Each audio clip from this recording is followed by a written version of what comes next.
Voilà, c'est fait, la bague est dans son emplacement. Donc désormais, on passe ici à ces éléments-là qui servent de contre-butée de fourche. On a le cône, la butée qui est ici.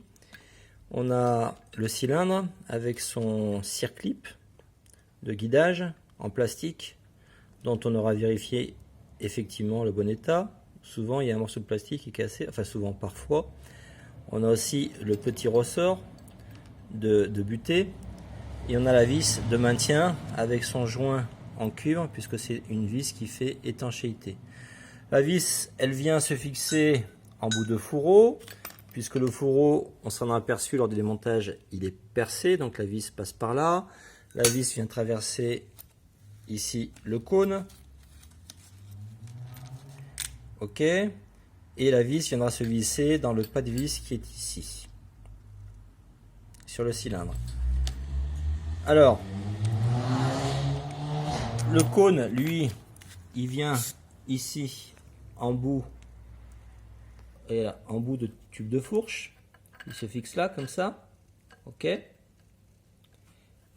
Et ne pas l'introduire par le haut, parce qu'en fait, il y a dans le tube un rétrécissement ici, une butée, qui empêchera le cône de venir traverser le tube, donc il faut l'insérer par le bas. Et à l'inverse, le cylindre, lui, s'insère par le haut du tube. Il s'insère ici. On l'insère de préférence à l'horizontale, afin que lorsque l'on introduit le ressort ne vienne pas foutre le camp et se mettre en travers. Donc on essaie de garder tout cela bien à l'horizontale. Moi, ce que je fais, c'est qu'en général, je lève un peu le bout de fourche et avec quelque chose de long, donc par exemple avec tout simplement le ressort, je viens pousser le cylindre, la tige ici de contre-butée. Voilà. Donc ça, je vais le faire après l'explication. Ce que je fais aussi, c'est que j'enduis, je mets un peu d'huile sur mon doigt et j'enduis ici l'extrémité qui va venir rentrer dans le cône, dans la butée. Et là pareil, je mets un petit peu d'huile à l'intérieur et donc les deux en fait s'insèrent parfaitement l'un dans l'autre. Donc il n'y a aucun problème là-dessus. Donc ça correspond à quoi tout ça? Oui, vous l'aurez remarqué, je travaille en tongs. Pourquoi? Parce qu'il fait extrêmement chaud ici dans l'atelier. De toute façon, je suis surtout en train de faire la vidéo. Je ne suis pas du tout en train de faire une manœuvre qui soit sale, compliquée, ou sur laquelle il faille forcer. Donc voilà, je suis vraiment en mode détente. Excusez pour ce dilettantisme. Donc, cette tige, ce cylindre ici, de course, de fonction, en fait, si vous voulez, il sert, ce cylindre-là, à vous procurer la distance de travail de débattement de la fourche. Plus le cylindre sera long, plus vous aurez un débattement, une plage de fonctionnement de la fourche qui sera longue. À titre de comparaison, je prends un cylindre de trail, puisque là c'est le cylindre TDM, de 750 Super T d'ailleurs, si je ne dis pas de conneries. Et là, vous voyez qu'effectivement, il est plus long. C'est-à-dire quoi? C'est-à-dire que la fourche, en fait, va travailler sur une longueur qui est plus grande. Donc, si vous désiriez, par exemple, je dis bien c'est une supposition, parce que il faut changer aussi le ressort de fourche, il faut vérifier que le fourreau soit suffisamment long. Enfin, ça se fait pas comme ça, juste comme ça, en décidant de changer un élément. Mais si vous décidiez de rallonger ou de réduire la longueur de travail de la fourche, de débattement de votre fourche, il faudrait changer principalement cette pièce-là. Voilà, voilà. Principal pour pousser. Et j'arrive ici en bout de tube de fourche par lequel ressort effectivement le fameux cylindre.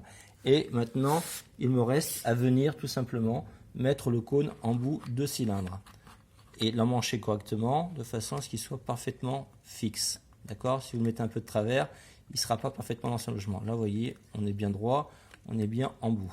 Et maintenant, ce tube de fourche là, je vais pouvoir venir, maintenant qu'il est prêt, tel quel, je vais pouvoir venir l'enfoncer ici dans le fourreau de fourche. Mais ça ne va pas se faire sans difficulté. Il faut qu'on prépare le terrain. Alors, quand je dis préparer le terrain, ça correspond à quoi? Ça correspond déjà à mettre en place le bouchon de fourche. Pourquoi? Parce que le bouchon de fourche, il va venir appuyer sur le ressort que l'on a mis à l'intérieur, qui est dedans. Ok, pour l'instant, on s'en fout du sens du ressort parce qu'on va l'enlever après. Il vient appuyer sur le ressort, il vient comprimer le ressort et du coup, il fera ressortir complètement le cylindre qui sera en bout de course. Ok, c'est fait. Le bouchon, il a été introduit presque jusqu'à son maximum. Donc, si vous avez des difficultés, bougez-le un petit peu parce que on avait rajouté la tige. Si toutefois vous avez beaucoup de mal, la tige, celle-ci qui est là, vous pouvez l'enlever. Vous la remettrez par la suite, c'est pas un souci. Donc, on met le bouchon et on visse. On visse sans forcer, c'est simplement pour venir comprimer le ressort. Alors, on n'est pas obligé de visser à fond, hein. C'est pas nécessaire. Moi, je visse quand même. Et ça permet de faire ressortir complètement du tube de fourche, de faire ressortir le cylindre. Cylindre sur lequel je vais remettre la butée qui s'est enlevée, qui est là, ok, puisqu'elle est tombée quand j'ai pris en main le tube, mais je vais la remettre au bout. Donc, on a le tube avec son bouchon qui n'est pas vissé, fixé complètement, c'est juste pour venir en appui sur le ressort. On a la butée qui, elle, est en bout de tige. Ok, tout ça est en place. On va venir mettre un petit peu d'huile, toujours pareil, sur la bague de friction inférieure qui est là, sur tout le pourtour. Ok, cette bague, elle va venir rentrer dans le fourreau, dans l'emplacement inférieur. On a l'emplacement de la bague supérieure, on a l'emplacement ici du joint.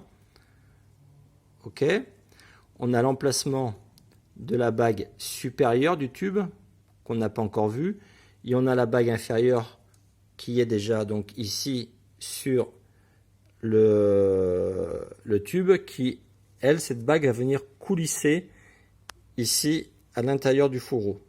Donc moi, ce que je vous conseille de faire à ce niveau des opérations, c'est de remettre un petit coup de soufflette à l'intérieur du fourreau pour vous assurer qu'il soit complètement propre et de passer un coup de chiffon sur toute l'étendue du tube qu'on vient de manipuler afin qu'il soit parfaitement propre lui aussi. Et on met un petit peu d'huile ici, tout simplement sur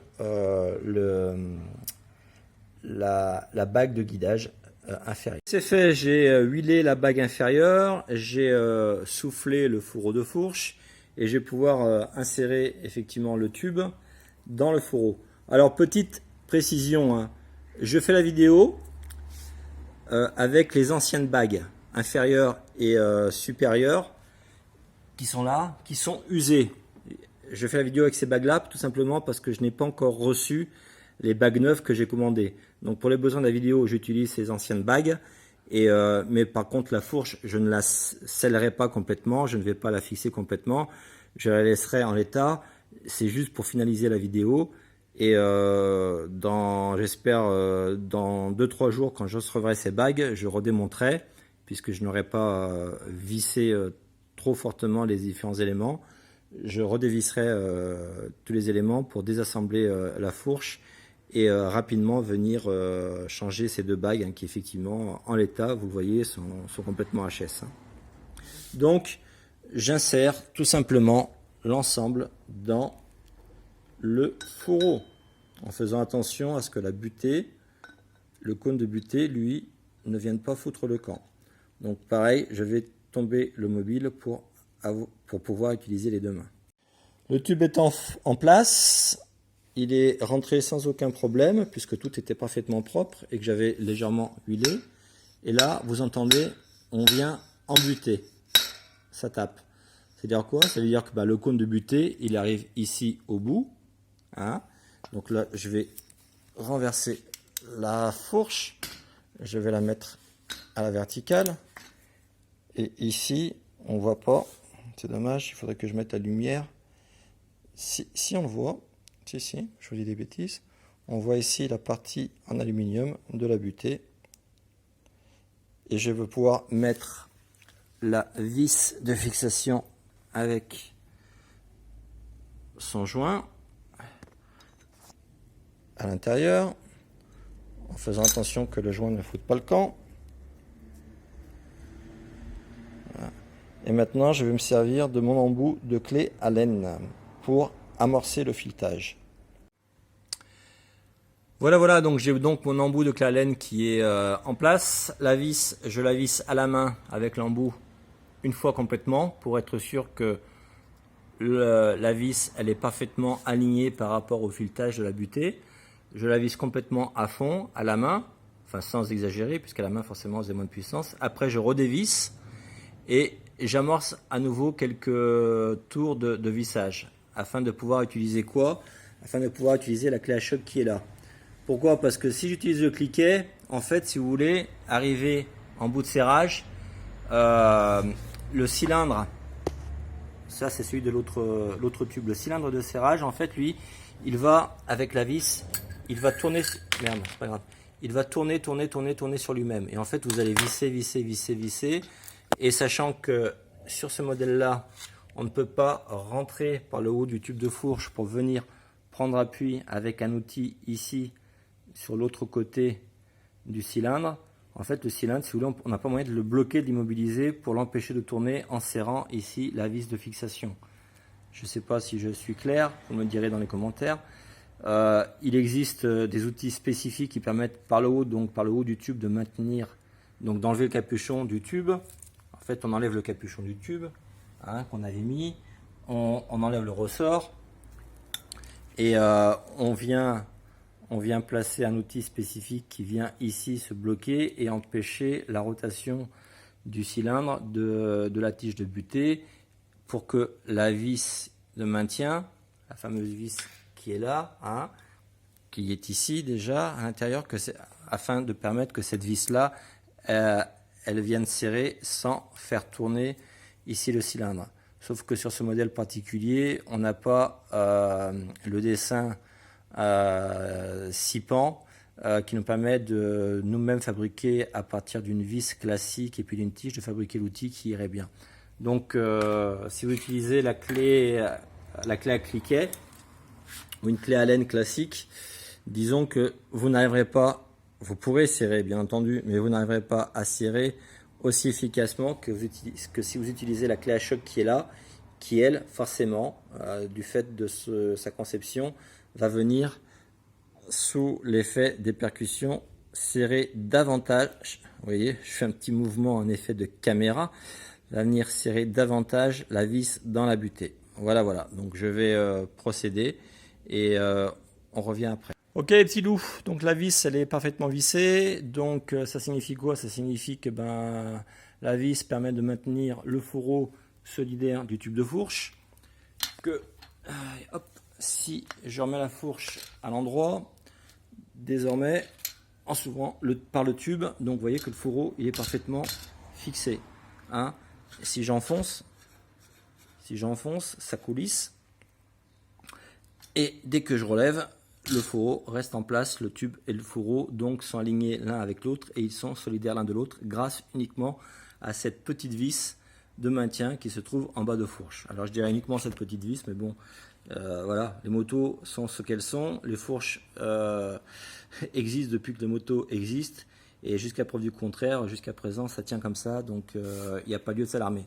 Et maintenant je dévisse le capuchon, ainsi je vais pouvoir ôter le ressort. Pourquoi? Parce qu'il va falloir qu'on insère le joint spi, déjà la bague supérieure de coulissement, et ensuite le joint spi et le cache-poussière avant, par la suite, de remettre le capuchon, le bouchon de fourche.